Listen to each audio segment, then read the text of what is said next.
بسم اللہ الرحمن الرحیم۔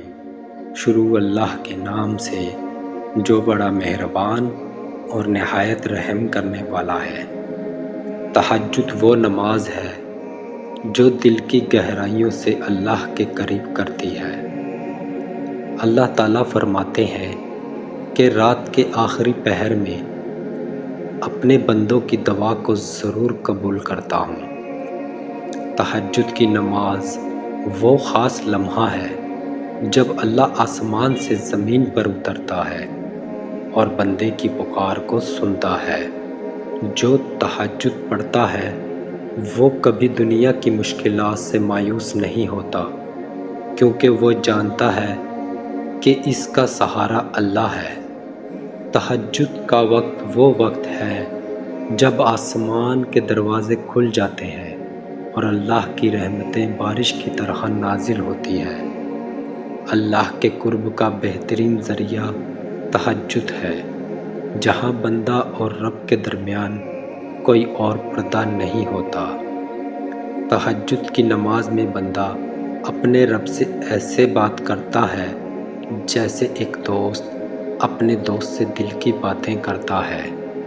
تہجد کا وہ وقت ہے جب اللہ کی طرف سے ہر پکار کا جواب آتا ہے اور ہر دعا کو سنا جاتا ہے۔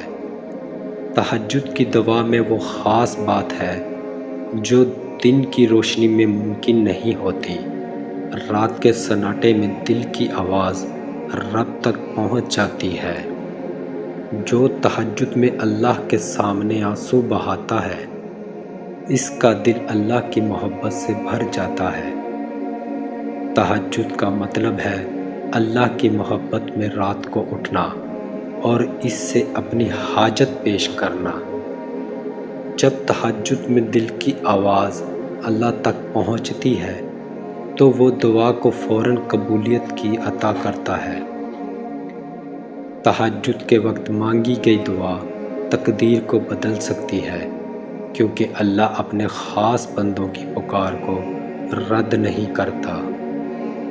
اللہ تعالیٰ فرماتا ہے کہ رات کے آخری پہر میں مانگنے والے کو میں ضرور عطا کرتا ہوں، اور جو بخشش مانگتا ہے اسے معاف کر دیتا ہوں۔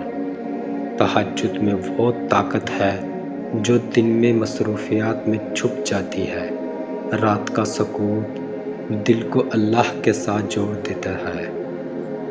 تہجد وہ راز ہے جو بندہ اس کے رب کے درمیان ہوتا ہے، جسے دنیا کی نظر کبھی نہیں دیکھ سکتی۔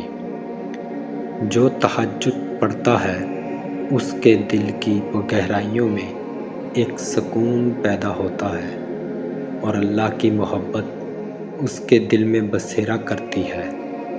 تہجد کی ہر رکعت اللہ کی طرف سے بخشش کا ایک ذریعہ ہے۔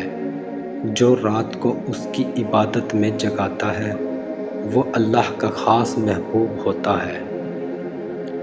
تہجد کی نماز میں جو آنسو گرتے ہیں وہ زمین پر نہیں بلکہ اللہ کے دربار میں قبولیت کی کتاب میں لکھے جاتے ہیں۔ اللہ تعالیٰ فرماتا ہے کہ جو رات کو اٹھ کر مجھ سے مانگتا ہے میں اس کی دعا کو ضرور قبول کرتا ہوں اور اسے عطا کرتا ہوں جو اس کے لیے بہتر ہو۔